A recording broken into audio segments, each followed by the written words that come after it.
Assalamualaikum warahmatullahi wabarakatuh. Selamat malam. Salam sejahtera, selamat berbahagia buat kita semua. Malam ini di tengah udara yang sedikit lembab, sayup-sayup suara serangga malam, langit yang kelabu namun bersih. Bulan belum tampak.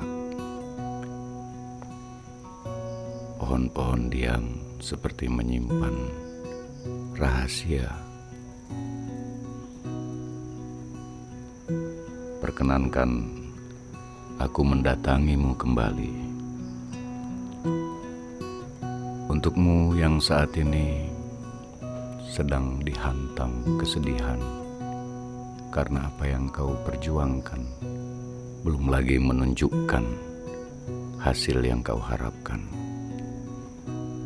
Untukmu yang saat ini sedang dihadang galau karena belum lagi bisa memastikan apa yang harus kau pilih sebagai jalan yang akan kau tempuh dalam hidupmu.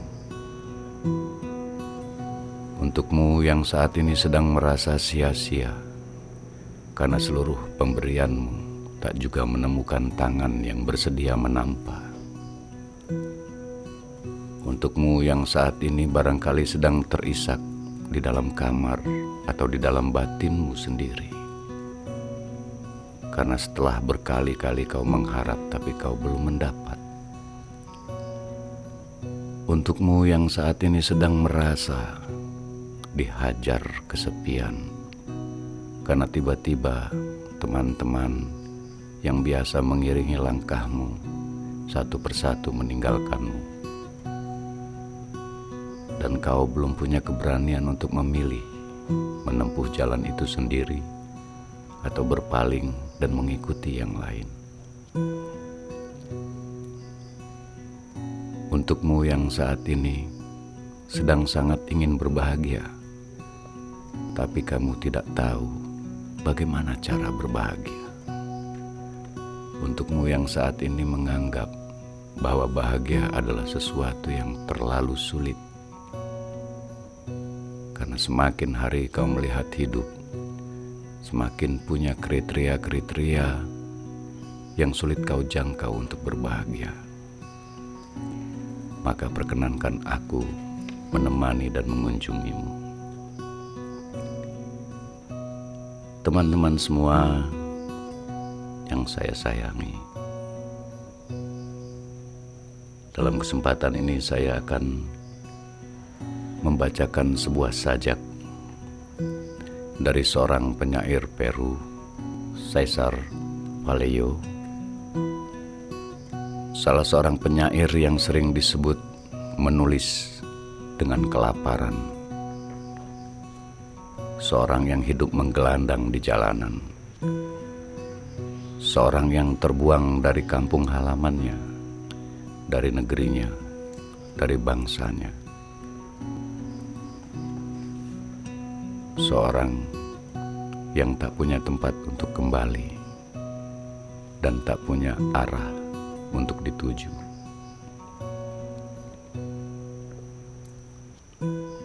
Bicara harapan. Aku tidak menderita sakit seperti Cesar Vallejo. Aku tidak menderita sakit sebagai seniman, sebagai manusia, atau bahkan hanya sebagai makhluk hidup. Aku tidak menderita sakit ini sebagai seorang Katolik, sebagai seorang Muslim, atau sebagai ateis. Hari ini aku hanya menderita. Jika namaku bukan Cesar Vallejo, aku masih akan merasakan sakit yang sama. Jika aku bukan seniman, aku masih akan merasakannya. Jika aku bukan Katolik, ateis, atau seorang Muslim, aku masih akan menderita. Hari ini, aku menderita jauh lebih dalam. Hari ini aku hanya menderita. Aku menderita sakit tanpa penjelasan apapun. Rasa sakitku sangat amat dalam, sehingga tak terlacak apa penyebabnya. Karena rasa sakit yang teramat ini, apa penyebabnya? Mungkin ada sesuatu yang amat penting, sehingga menyebabkan penyebab tidak berarti apa-apa. Bagaimana rasa sakit ini bisa muncul dengan sendirinya? Rasa sakitku berasal dari angin utara dan angin selatan. Seperti telur tanpa kelamin, diletakkan oleh burung langka yang dibuahi oleh angin. Jika seorang kekasih telah meninggal, rasa sakitku akan sama. Jika seseorang memotong tenggorokanku sampai ke akar, rasa sakitku akan sama. Jika hidup singkatnya, sebaliknya, rasa sakitku akan sama belaka. Hari ini aku menderita amat sangat dalam. Hari ini aku hanya menderita.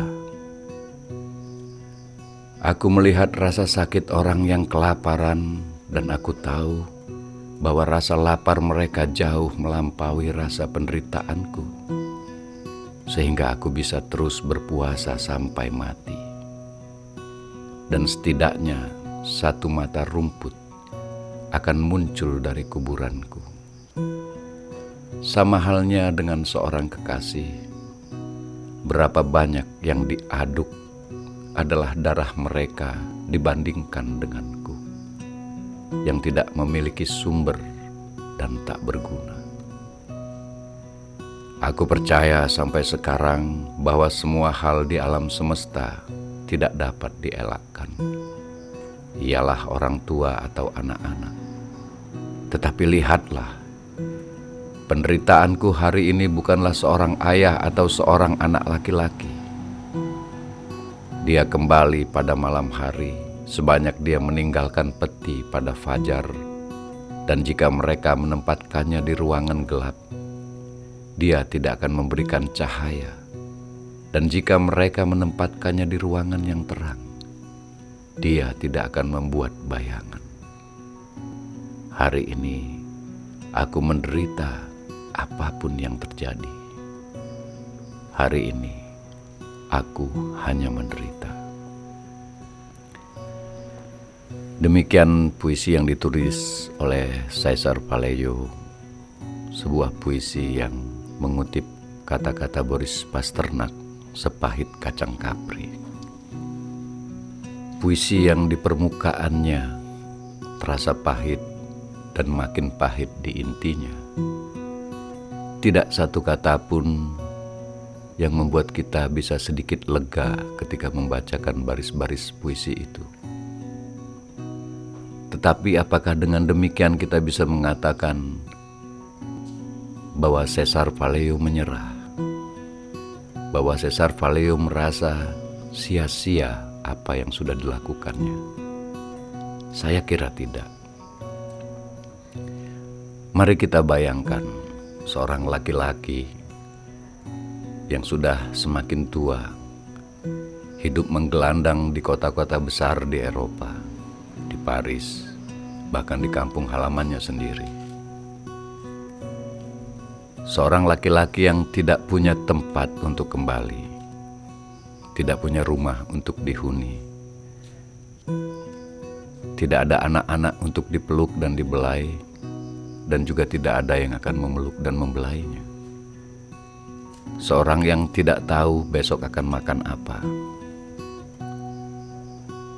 Seorang yang hanya tahu bahwa ada sesuatu yang harus ia perjuangkan.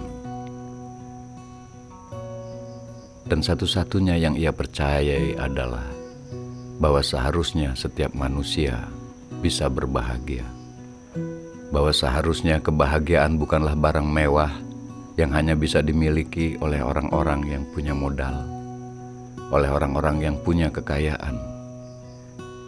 Bahwa kebahagiaan seharusnya bisa dinikmati oleh siapa saja, oleh makhluk yang bernama manusia. Tetapi yang pada faktanya, zaman telah membuatnya tidak sederhana. Kebahagiaan adalah barang mewah. Caesar Valeo terbuang dari peradaban yang semacam itu. Dia diusir karena berhaluan kiri.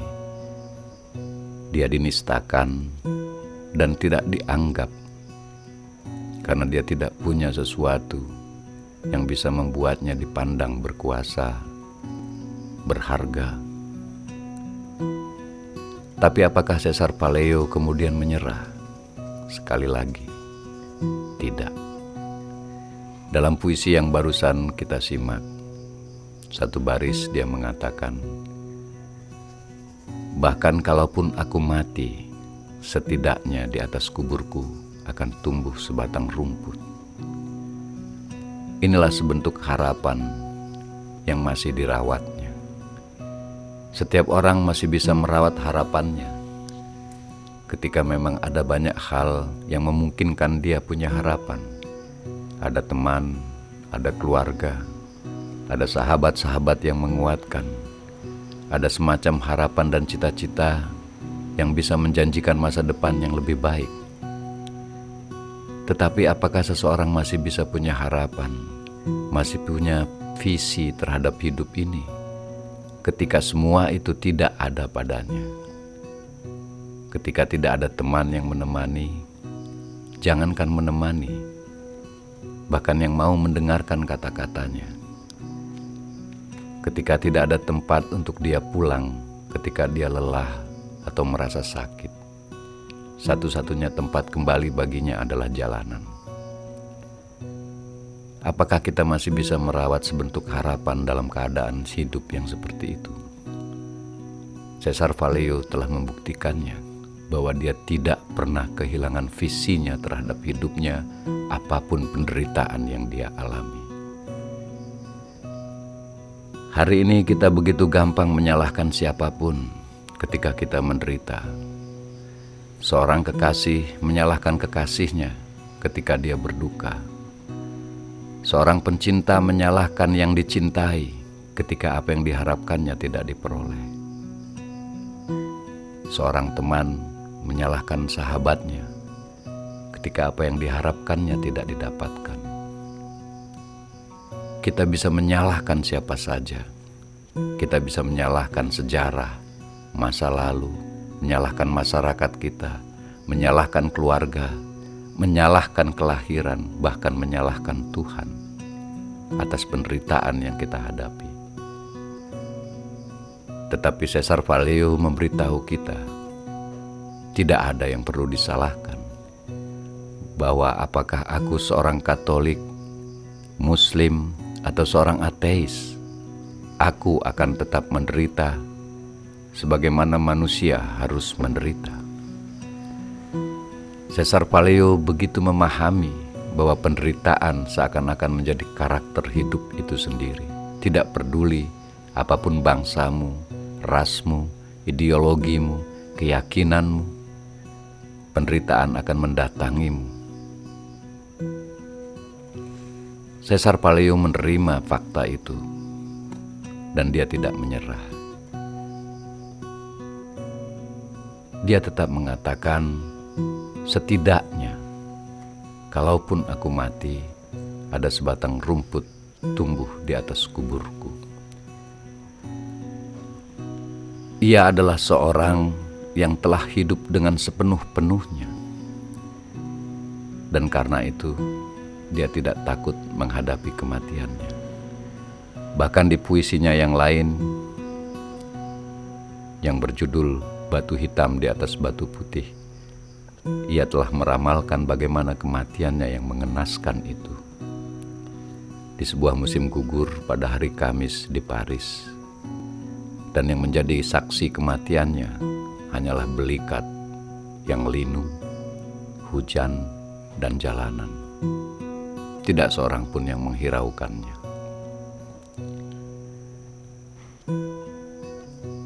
Sejumlah orang berusaha mengetahui apa yang menjadi sebab kematian Caesar Vallejo. Ada yang mengatakan malaria. Tetapi yang paling jelas, sebab utama kematiannya adalah kemiskinannya. Dia menderita asam lambung yang sangat parah. Karena dia setiap hari lapar. Setiap hari. Bahkan dalam puisi tadi ia mengatakan, aku bisa berpuasa seumur hidupku sampai mati. Tetapi ia tidak menjadi cengeng. Justru ia melihat orang-orang yang kelaparan itu lebih menderita daripada dirinya sendiri. Kurang apa menderitanya dia, tapi dia merasa orang lain yang kelaparan lebih menderita daripada dirinya. Caesar Vallejo adalah contoh sosok yang berani memilih seni sebagai jalannya, melawan apa yang harus dia lawan, memperjuangkan apa yang harus dia perjuangkan, menentang apapun yang harus dia tentang, dan membela apapun yang harus dia bela. Dan dia tidak menyesalinya. Dia tidak pernah kehilangan visi hidupnya. Dia lahir, hidup, memiliki sebuah cita-cita yang bagi dirinya sendiri sangat berharga. Dan cita-cita yang dimiliki bukanlah cita-cita untuk memuaskan atau menyenangkan dirinya sendiri. Cita-cita yang terus didekapnya dalam keadaan miskin dan kelaparan adalah melihat bagaimana setiap orang bisa berbahagia dengan cara apa saja. Beberapa baris dari puisinya yang lain saya teringat. Berbahagialah dia yang berjalan menempuh bermil-mil dengan sepatu yang koyak. Berbahagialah seorang perempuan yang jarinya terjepit di pintu kereta. Begitu bersahajakah untuk berbahagia? Caesar Vallejo tidak sedang mengatakan konsep kebahagiaan. Dia tidak sedang menuliskan sejumlah rumusan atau motivasi diri supaya orang berbahagia. Dia sedang menuliskan fakta yang sebenar-benarnya. Dia sedang melakukan kritik yang amat keras terhadap zaman dan peradaban. Bahwa kalian di sini adalah mereka, para pemilik modal, kaum borjuis, telah membuat bahagia menjadi terlalu mewah. Kalian ambil semuanya. Kalian sibuk menumpuk dan mengumpulkan apa saja untuk diri kalian dan lupa berbagi. Kalian terus mengambil apa saja dari hidup ini dan lupa memberi, sehingga orang lain tak sempat mendapatkan. Kalian membuat bumi ini menjadi sempit dan sulit.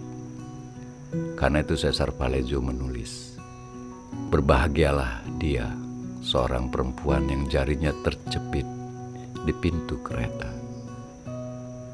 Seorang penumpang kereta, seorang perempuan yang terjepit jarinya di pintu kereta, pastilah seorang yang tidak kebagian bangku. Pastilah seorang yang tidak mampu membeli tiket untuk duduk di tempat yang empuk. Tetapi Caesar Vallejo mengatakan, berbahagialah. Karena tidak ada pilihan lain selain mencoba berbahagia dalam situasi yang amat sulit seperti itu. Caesar Vallejo tidak sedang membujuk kita untuk berpura-pura tidak menderita. Tapi dia mengajak kita untuk berani menjalani hidup ini sepenuh-penuhnya. Jadi buat kita yang hari ini masih punya rumah untuk kembali, masih punya Tuhan untuk diminta, ada semacam keyakinan yang kita bela mati-matian dalam diri kita, ada sahabat yang menemani, ada makanan yang setiap hari tersaji di meja makan kita, ada kegembiraan-kegembiraan yang setiap hari masih bisa kita rasakan. Apa yang membuatmu kehilangan harapan? Apa yang bisa membuatmu begitu saja mudah menyerah terhadap hidupmu, merasa sia-sia, menjadi cengeng dan lembek, lalu mengutuki dan menyalahkan apa saja, lalu menyingkir dari gelegak hidup ke pinggir dan menjadi penonton belaka. Sementara sekian banyak hal yang harusnya kau syukuri, yang harusnya membuatmu berbahagia, telah kau abaikan. Puisi ini juga seperti menampar keras diri saya sendiri. Terlalu banyak hal yang harus saya rayakan, yang harus saya syukuri. Malam ini, saya menitikkan air mata dan menyampaikan doa untuk Sesar Vallejo. Saya mengatakan, tidak Sesar, kau tak pernah sia-sia. Setidaknya hari ini, rumput tumbuh di atas kuburmu. Setidaknya hari ini, puisimu menetas di hati kami, membuat kami terjaga, bangun, dan menuju kepada apa yang menjadi cita-cita kami di jalan seni. Selamat malam Sesar Vallejo. Semoga Tuhan mendekapmu. Selamat malam teman-teman. Selamat berbahagia.